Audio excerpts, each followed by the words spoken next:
Hello everyone, Assalamu alaikum, welcome to my channel. আশা করি আপনারা সবাই ভালো আছেন। আমরাও আল্লাহ তাআলার অশেষ রহমতে ভালো আছি। এই যে আজকের রান্না করব দুপুরবেলা মজাদার খাবার। সে মজাদার ঐতিহ্যবাহী খুদের ভাত আর বিভিন্ন রকমের ভর্তা করব। আমি এখানে পোলাওর চাউলের খুদটা নিয়েছি। এই যে এখানে আমি চাউলটা নিচ্ছি। আসলে সংসার করতে করতে এখন একটা আইডিয়া হয়ে গেছে, এখন চাউল না মাপলেও চলে। তারপরে এমনি যেহেতু ভিডিও করছি তার জন্য ওইভাবেই করছি। এই যে এখন আমি অনেকে হাতে মাখিয়েও বাসায়, আমি আজ ভেজেই রান্না করি। আবার অনেক সময় হাতে মাখিয়েও রান্না করি, এক এক সময় এক একভাবে। আজকে আমি কোনো প্রকার হলুদ ইউজ করিনি। আজকে আমি টেস্টের জন্য দেখার জন্য এইভাবেই রান্না করেছি। এই যে পেঁয়াজ তেলে ভেজে তারপরে চাউলটা ভেজে কাঁচামরিচ দিয়ে দিয়েছি। এখন লবণ দিয়ে গরম পানি দিয়ে দিব। কিন্তু হলুদ দিয়ে করলে আমার কাছে মনে হয় বেশি ভালো লাগে খেতে। আপনারা চেষ্টা করে দেখবেন। আমার কাছে হলুদ দিয়ে খেতে বেশি ভালো লাগে। এই যে এখানে আমি চিলি ফ্লেক্স করে নিয়েছি। ওরা থাকলে অনেক সময় ভর্তা কিংবা নাস্তার আইটেম বানাতে গেলে লাগে, তখন সহজ হয়। এই যে এখানে আমি পেঁয়াজ আর রসুন হালকা ভেজে নিচ্ছি, ভেজে উঠিয়ে রাখবো। এই যে এখন আমি ভর্তা বানাবো। ভিডিও করতেছি, ভর্তা বানাতে গিয়ে হাতের 12টা বেজে গিয়েছে। এটা দিয়ে দেখলাম ভালো হতে, ভাবলাম হাত দিয়ে করি, নাহলে আমার হাজবেন্ডকে দিলে সেই করে দিত। এই যে এখানে প্রথমে আলু ভর্তা করব। আলু ভর্তা তো আপনারা সবাই জানেন করতে, আর এই খাবারটা আসলে এত পরিমাণ মজা লাগে খেতে। কষ্ট হলো সকালের নাস্তায় মনে হয় বেশি ভালো লাগে, কিন্তু সকালবেলা নাস্তায় এগুলো করা ঝামেলা লাগে, তার জন্য আর সকালে করি না। এই যে আজকে দুপুরবেলায় করে নিচ্ছি।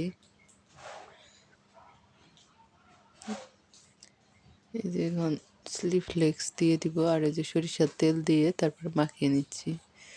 প্লিজ আমার ভিডিওটি যদি ভালো লাগে একটা লাইক কমেন্ট করবেন এবং আমার চ্যানেলটি সাবস্ক্রাইব করে আমার পাশেই থেকে যেতে পারেন।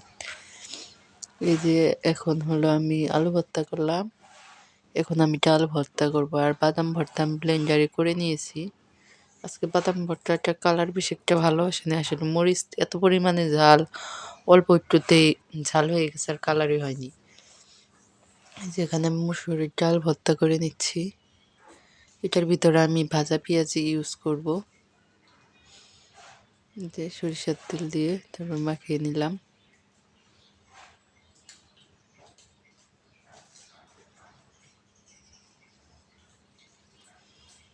আমার মনে হয় এই খাবারটা প্রতিটা মানুষেরই অনেক পছন্দ। বাঙালি আমরা যারা আছি, মাছ মাংসের থেকে ভর্তা দিয়ে ভাত, এটা ভাতটা পেট ভরে খাওয়া যায়। যেখানে আমি টমেটো ভেজে নিয়েছি, ভর্তা করব। এই যে উপরে শেকলাটা ফেলে দিলাম, এখন হলো ওই যে চটকিয়ে নিচ্ছি। আমি ভর্তা করার জন্য মেশারটা ব্যবহার করলাম না, হাত দিয়ে করতেছি। এটার ভিতর চিলি ফ্লেক্স আর ওই যে ভাজা পেঁয়াজটাই ব্যবহার করব, যেহেতু আছে, আর কাঁচা পেঁয়াজ ব্যবহার করলাম না। এই যেটা আমি এই যে ছোটো বাটিতে উঠিয়ে নিচ্ছি, যেহেতু না হলে এটা টমেটো বাটা তো ছড়িয়ে যাবে। এই যে এখন আমি হলো চিংড়ি মাছ ভর্তা বানিয়ে নিচ্ছি। এই যে ভেজে নিয়েছি আমি, ভাজার সময় একটু হলুদ দিয়ে নিয়েছি, সাদা ভালো লাগছিল না দেখতে আমার কাছে, তার জন্য। এখানে আমি কাঁচা পেঁয়াজ আর কাঁচা রসুন ইউজ করব, আর চিলি ফ্লেক্স দিয়ে দিব।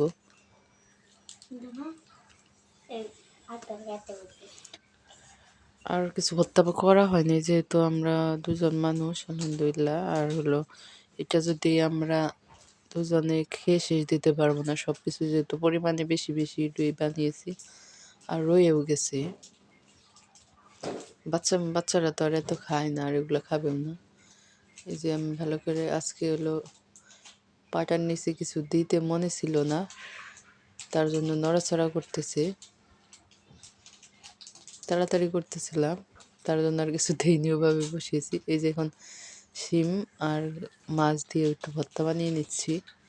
অফ ক্যামেরাতে। এই যে এখানে টমেটো, আলু, বাদাম, শিম মাছ, তারপর চিংড়ি মাছ আর ডাল ভর্তা। এই যে মাশাল্লাহ মাশাল্লাহ আলহামদুলিল্লাহ, অনেক মজা হয়েছিল খেতে। টাকি মাছ বের করেছিলাম ভর্তা করব, কিন্তু পরে আর ভর্তা করতে ইচ্ছা করলো না।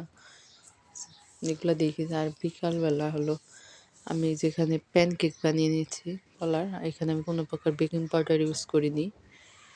যার কারণে এই যে কালার আর এই যে চা আর এই যে বাইরে থেকে নাস্তা এনেছি সেটা খাচ্ছি।